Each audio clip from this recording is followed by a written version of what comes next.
ഇന്ന് നമ്മളൊരു ആപ്പിൾ കേക്കാണ് ഉണ്ടാക്കുന്നത്. വളരെ ഈസി ആയിട്ട് ഉണ്ടാക്കാൻ പറ്റുകയും ചെയ്യും, നല്ല ടേസ്റ്റി ആയിട്ടുള്ളൊരു കേക്ക്. അപ്പോൾ ആ കേക്ക് ഉണ്ടാക്കുമ്പോൾ നമ്മൾ ആദ്യം ചെയ്യുന്നത് ഇതിലേക്ക് കുറച്ച് ഷുഗർ ക്യാരമൽ ചെയ്ത് ചേർക്കുന്നുണ്ട്. അപ്പോൾ ആ ഒരു സ്റ്റേജ് ആദ്യം തന്നെ ചെയ്ത് മാറ്റി വെക്കാം. അപ്പോൾ അതിനായിട്ടൊരു 1/4 കപ്പ് പഞ്ചസാരയാണ് ഞാൻ എടുത്തിട്ടുള്ളത്. പഞ്ചസാര 1/4 കപ്പ് എടുക്കുന്ന സമയത്ത് ഇതിലേക്കൊരു 1 ടേബിൾ സ്പൂൺ വെള്ളവും കൂടി ഒഴിച്ചു കൊടുക്കാം. നമുക്ക് ഷുഗർ പെട്ടെന്ന് ഒന്ന് മെൽറ്റായിട്ട് കിട്ടാൻ വേണ്ടിയിട്ടാണ്, പെട്ടെന്ന് ഗോൾഡൻ കളറായി കിട്ടാൻ വേണ്ടിയിട്ട്. വെള്ളം ചേർത്തിട്ടില്ലെങ്കിലും പഞ്ചസാര കരിഞ്ഞ് കറക്റ്റായി കിട്ടും. ഇതാകുമ്പോൾ കുറച്ചുകൂടി ഈസിയാണെന്ന് മാത്രം. അപ്പോൾ ഈ സമയത്ത് നമ്മൾ ക്യാരമൽ ചെയ്യുന്ന സമയത്ത് കൂടുതൽ കരിഞ്ഞു പോകാതെ എപ്പോഴും തീ കുറച്ച് വെക്കണം. ചെറിയ തീയിൽ വേണം ചെയ്തെടുക്കാൻ വേണ്ടിയിട്ട്. നമ്മൾ ക്യാരമൽ ചെയ്ത് ചേർക്കുന്നുണ്ടെങ്കിലും കേക്കിൻ്റെ കളർ ഒരുപാട് ബ്രൗൺ കളർ കേക്കൊന്നല്ല കേട്ടോ, ജസ്റ്റ് ചെറിയൊരു കളർ വ്യത്യാസമേ ഉള്ളൂ. പിന്നെ ഒരു ക്യാരമലിൻ്റെ ടേസ്റ്റ്, ആപ്പിളൊക്കെ ചേർക്കുന്ന സമയത്ത് ക്യാരമൽ ഉണ്ടാകുമ്പോൾ ഒരു ഇത്തിരി കൂടി ടേസ്റ്റ് ആയിരിക്കും, അതുകൊണ്ടാണ് ചെയ്യുന്നത്. ഇനി തീരെ ക്യാരമലിൻ്റെ ടേസ്റ്റ് പറ്റില്ല എന്നുള്ള ആളുകൾക്ക് ഈ ഒരു സ്റ്റേജ് ഒഴിവാക്കിയിട്ട് ഈ ഷുഗറും കൂടെ നമ്മൾ ഷുഗർ പൗഡർ ചേർക്കുന്ന കൂട്ടത്തിൽ ചേർത്താലും മതിയാകും. പല ആളുകളും പലപ്പോഴും പറയുന്ന ഒരു കാര്യമാണ് ഷുഗർ എങ്ങനെ ക്യാരമൽ ചെയ്താലും കറക്റ്റായി വരുന്നില്ല എന്നുള്ളത്. പക്ഷെ ഞാനൊരു കാര്യം പിന്നീടും ആവർത്തിച്ച് പറയുകയാണ്, നമ്മൾ ഷുഗർ ക്യാരമൽ ചെയ്യണം, കുറച്ച് സമയം വെയിറ്റ് ചെയ്യണം. ഈ ഒരു രീതിയിൽ ആവും. അത് കഴിഞ്ഞിട്ട് നമ്മൾ കുറച്ചുകൂടെ വെയിറ്റ് ചെയ്യുമ്പോഴാണ് സൈഡ് ഭാഗമൊക്കെ ചെറിയ കളർ മാറി മാറി കരിഞ്ഞ് നല്ലൊരു ഗോൾഡൻ ബ്രൗൺ കളറായി വരിക. ഒരുപാട് കരിയാൻ വേണ്ടി വെയിറ്റ് ചെയ്യുകയും വേണ്ട കേട്ടോ. ഇപ്പോൾ പഞ്ചസാര ചെറുതായിട്ട് കളർ മാറി വരുന്നുണ്ട്. ഇനി നമ്മൾ ശരിക്കും ശ്രദ്ധിക്കണം. ഈ സമയത്ത് തീ ഒരുപാട് ഇല്ലാതിരിക്കാൻ ശ്രദ്ധിക്കുക. പിന്നെ അത്യാവശ്യം ഒന്നുകൂടി നന്നായിട്ട് കളർ മാറി വരുന്ന സമയത്ത് നമ്മൾ ഇതിലേക്ക് ഒരു 2-3 ടേബിൾ സ്പൂൺ നല്ല തിളച്ച വെള്ളം ഒഴിച്ചു കൊടുക്കുക. വെള്ളം ഒഴിക്കുന്ന സമയത്ത് കുറച്ച് മാറി നിന്നിട്ട് ഒഴിക്കുക, വെള്ളം അങ്ങോട്ട് തെറിക്കാനുള്ള ചാൻസ് ഉണ്ട്.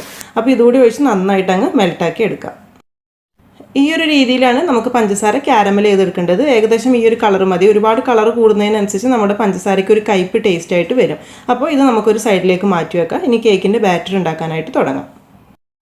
അടുത്തതായി നമ്മളൊരു 1.5 കപ്പ് മൈദ വെച്ചിട്ടാണ് ഈ കേക്ക് ചെയ്യുന്നത്. 1.5 കപ്പ് മൈദ എടുക്കുന്ന സമയത്ത് ഒരു 1.5 ടീസ്പൂൺ ബേക്കിംഗ് പൗഡറും ഒരു 1/4 ടീസ്പൂൺ ബേക്കിംഗ് സോഡയും കൂടെ ഇതിലേക്ക് ഇട്ട് കൊടുക്കുക. അതുപോലെ തന്നെ ഒരു 1/4 ടീസ്പൂൺ ഉപ്പ് കൂടെ ചേർത്തിട്ട് നന്നായിട്ടൊന്ന് മിക്സ് ചെയ്തെടുക്കുക. ഇതൊരു 1-2 പ്രാവശ്യം മിക്സ് ചെയ്ത് അരിച്ചതിന് ശേഷം നമുക്കിതൊരു സൈഡിലേക്ക് മാറ്റി വെക്കാം. കേക്കിൻ്റെ ബാറ്റർ റെഡിയാക്കാനുള്ള ബൗളിലേക്ക് നമുക്കൊരു 100 ഗ്രാം അൺസാൾട്ടഡ് ബട്ടർ ചേർത്ത് കൊടുക്കാം. ബട്ടർ എടുക്കുന്ന സമയത്ത് എപ്പോഴും നല്ല റൂം ടെമ്പറേച്ചറിലുള്ള ബട്ടർ തന്നെ ആയിരിക്കണം, അതായത് ഫ്രിഡ്ജിൽ നിന്ന് എടുത്ത ഉടനെ ഉപയോഗിക്കരുത്. അപ്പോൾ ഇതൊന്ന് നമുക്കൊന്ന് ബീറ്റ് ചെയ്തെടുക്കാം. അപ്പോൾ ഞാനിവിടെ ഇലക്ട്രിക് ബീറ്ററാണ് എടുക്കുന്നത്. അതിൻ്റെ നിർബന്ധമൊന്നുമില്ല കേട്ടോ. നമ്മുടെ കയ്യിൽ ഹാൻഡ് വിസ്ക് ഉണ്ടെങ്കിൽ അത് മതി, അതല്ലാന്നുണ്ടെങ്കിൽ ഒരു മരത്തിൻ്റെ തവി ആയാലും മതി. അപ്പോൾ എന്തായാലും നന്നായിട്ടൊന്ന് മെൽറ്റ് ചെയ്ത് എടുക്കാം. ഇനി നമ്മളിതിലേക്ക് പൊടിച്ച പഞ്ചസാരയാണ് ചേർക്കുന്നത്. പഞ്ചസാരയുടെ അളവ് എന്ന് പറയുന്നത് ഒരു 1/4 കപ്പ് പഞ്ചസാര എടുത്തിട്ട് പൊടിച്ചെടുക്കുക. പൊടിച്ചെടുക്കുന്ന സമയത്ത് 1 കപ്പ് പഞ്ചസാര പൊടി ഉണ്ടാകും, അതാണ് നമ്മളിതിലേക്ക് ചേർത്ത് കൊടുക്കുന്നത്. ഇതൊരു നോർമൽ മധുരമാണ്. ഇനി നിങ്ങൾക്ക് നല്ല മധുരം വേണമെന്നുണ്ടെങ്കിൽ ഒരു 1/4 കപ്പ് പൊടിച്ച പഞ്ചസാര ചേർക്കുക. അതായത് 1 കപ്പ് പഞ്ചസാര എടുത്ത് പൊടിക്കുന്ന സമയത്ത് 1/4 കപ്പ് പഞ്ചസാര ഉണ്ടാവും. അപ്പോൾ ശരിക്കും പറയുകയാണെങ്കിൽ, പഞ്ചസാരനെ കുറിച്ച് പറയുകയാണെങ്കിൽ, നിങ്ങൾക്ക് നല്ല മധുരമുള്ള കേക്കാണ് വേണ്ടത് എന്നുണ്ടെങ്കിൽ എപ്പോഴും നമ്മൾ 1 കപ്പ് മൈദ എടുക്കുന്ന സമയത്ത് 1 കപ്പ് പഞ്ചസാര തന്നെ എടുക്കുക. ഇനി ഒരു കുറച്ച് മധുരം കുറച്ച് മതി എന്നുണ്ടെങ്കിൽ 1 കപ്പിന് ഒരു 1/4 കപ്പ് പഞ്ചസാര. 1/4 കപ്പ് പഞ്ചസാര ഒരു അത്യാവശ്യം ഏകദേശം ആളുകൾക്കൊക്കെ ഇഷ്ടപ്പെടുന്ന ഒരു മധുരം ആയിരിക്കും. അപ്പോൾ നമുക്ക് പഞ്ചസാരയുടെ പൊടി കുറച്ചായി ചേർത്തിട്ട് ഒന്ന് മിക്സ് ചെയ്തെടുക്കാം. ഒന്നിച്ചിടണ്ട, പെട്ടെന്ന് തന്നെ പൊടി പറക്കുന്ന ഒരു പ്രശ്നം ഉണ്ടാവും. അപ്പോൾ അതുകൊണ്ട് കുറച്ച് ഇട്ടിട്ട് മൊത്തത്തിൽ നന്നായിട്ടൊന്ന് മിക്സ് ചെയ്ത് നല്ലൊരു ക്രീമിയാക്കി എടുക്കാം. പഞ്ചസാരയും ബട്ടറൊക്കെ നന്നായി മിക്സായി വന്നിട്ടുണ്ട്. ഇനി ഇതിലേക്ക് നമ്മളൊരു 3 മുട്ടയാണ് ചേർക്കുന്നത്. അത് ഓരോ മുട്ട വീതം ചേർത്ത് ഒന്ന് ബീറ്റ് ചെയ്ത് 3 കൂടെ ഒന്നിച്ച് മിക്സ് ചെയ്തെടുക്കാം. മുട്ട ചേർക്കുന്ന സമയത്ത് തന്നെ നമുക്കിതിലേക്കൊരു 1 ടീസ്പൂൺ വാനില എസൻസ് കൂടെ ചേർത്ത് കൊടുക്കാം. ഈ സമയത്ത് ചേർക്കുകയാണെങ്കിൽ മുട്ടയുടെ ബാഡ് സ്മെല്ലൊക്കെ കുറേ അങ്ങ് പോയി കിട്ടും. അപ്പോൾ ഇതുകൂടെ ചേർത്ത് നന്നായിട്ടൊന്ന് മിക്സ് ചെയ്തെടുക്കാം. പഞ്ചസാരയും ബട്ടറും മുട്ടയും എല്ലാം കൂടെ നന്നായിട്ട് മിക്സ് ചെയ്ത് ഒരു ക്രീമി രൂപത്തിലായി വന്നിട്ടുണ്ട്. ഇനി ഇതിലേക്ക് നമ്മൾ ആദ്യം മിക്സ് ചെയ്ത് മാറ്റി വെച്ചിട്ടുണ്ടായിരുന്ന മൈദയുടെ കൂട്ട് കുറച്ചായിട്ട് ഇട്ട് കൊടുക്കണം. ഇടുന്ന സമയത്ത് ഒന്നിച്ചിടണ്ട, കുറച്ച് ഇട്ടിട്ട് മിക്സ് ചെയ്ത് എടുക്കാം.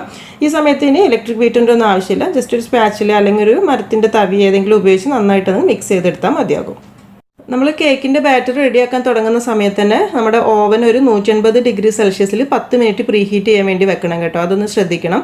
ഇനി ഓവനല്ല, പ്രഷർ കുക്കർ ആണെങ്കിലും കുഴപ്പമില്ല. പ്രഷർ കുക്കറിൽ ഉപ്പിട്ടിട്ട് ആദ്യം തന്നെ ഒരു 10 മിനിറ്റ് പ്രീ ഹീറ്റ് ചെയ്യാൻ വേണ്ടി വെക്കുക.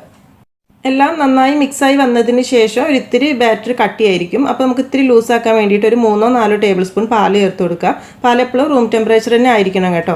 അതുപോലെ തന്നെ ഇനി ഇതിലേക്ക് നമ്മൾ ആദ്യം റെഡിയാക്കി വെച്ചിട്ടുണ്ടായിരുന്ന പഞ്ചസാര ക്യാരമൽ ചെയ്തത്, ആ ഒരു ക്യാരമൽ ഷുഗർ കൂടെ ഇതിലേക്ക് ഒഴിച്ചു കൊടുക്കുക. ചിലപ്പോൾ ആ ഷുഗർ ഇത്തിരി കട്ടിയായിട്ടായിരിക്കും ഇരിക്കുന്നുണ്ടാവുക ക്യാരമൽ ചെയ്തത്. അത് കുഴപ്പമില്ല, ഒരു 1-2 ടേബിൾ സ്പൂൺ തിളച്ച വെള്ളം അല്ലെങ്കിൽ ചൂടുവെള്ളം ഒഴിച്ചിട്ട് ഒന്നങ്ങ് മെൽറ്റ് ചെയ്തെടുത്താൽ മതിയാകും. ഇതുകൂടെ ചേർത്ത് മിക്സ് ചെയ്തെടുക്കാം.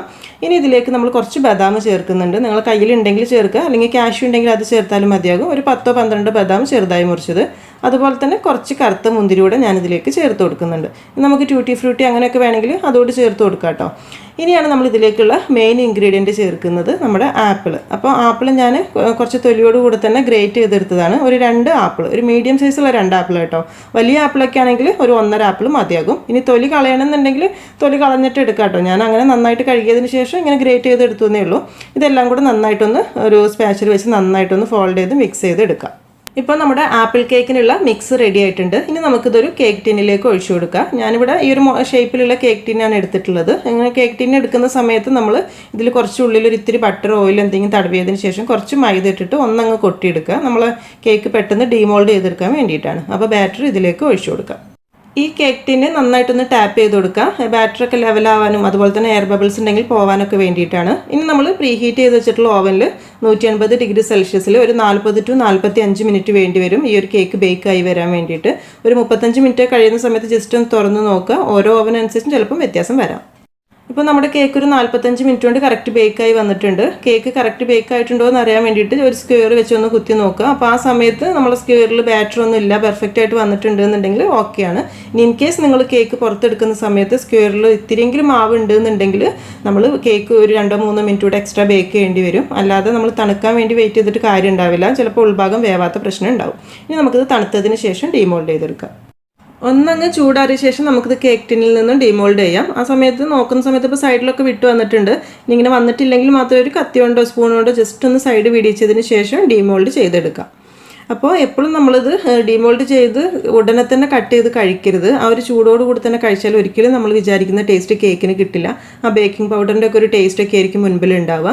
അപ്പോൾ ഏത് കേക്കാണെങ്കിലും ചൂടാറിയ ശേഷം വേണം കട്ട് ചെയ്യാൻ. പ്രത്യേകിച്ച് ആപ്പിൾ കേക്കൊക്കെ ആവുന്ന സമയത്ത് ഒന്ന് ചൂടാറി കട്ട് ചെയ്തതിന് ശേഷം, അതായത് നന്നായിട്ട് തണുത്തതിന് ശേഷം കഴിക്കുകയാണെങ്കിൽ കുറച്ചുകൂടി ടേസ്റ്റി ആയിരിക്കും. അപ്പോൾ നമുക്കിതൊന്ന് ജസ്റ്റ് കട്ട് ചെയ്ത് നോക്കാം. പിന്നെ ഞാൻ പറഞ്ഞ പോലെ തന്നെ നമ്മൾ കേക്ക് ഇന്നൊക്കെ ഉണ്ടാക്കിയതിന് ശേഷം ഒരു 3-4 മണിക്കൂർ അല്ലെങ്കിൽ നാളെയൊക്കെ കഴിക്കുന്ന സമയത്ത് കുറച്ചുകൂടി ടേസ്റ്റി ആയിരിക്കും. അപ്പോൾ നല്ല സോഫ്റ്റ് ആയിട്ടുള്ള ഒരു ആപ്പിൾ കേക്ക് തന്നെയാണിത്. നിങ്ങൾക്ക് തീർച്ചയായിട്ടും ട്രൈ ചെയ്ത് നോക്കാം. ചെയ്ത് നോക്കിയിട്ട് ഫീഡ്ബാക്കൊക്കെ അറിയിക്കുക.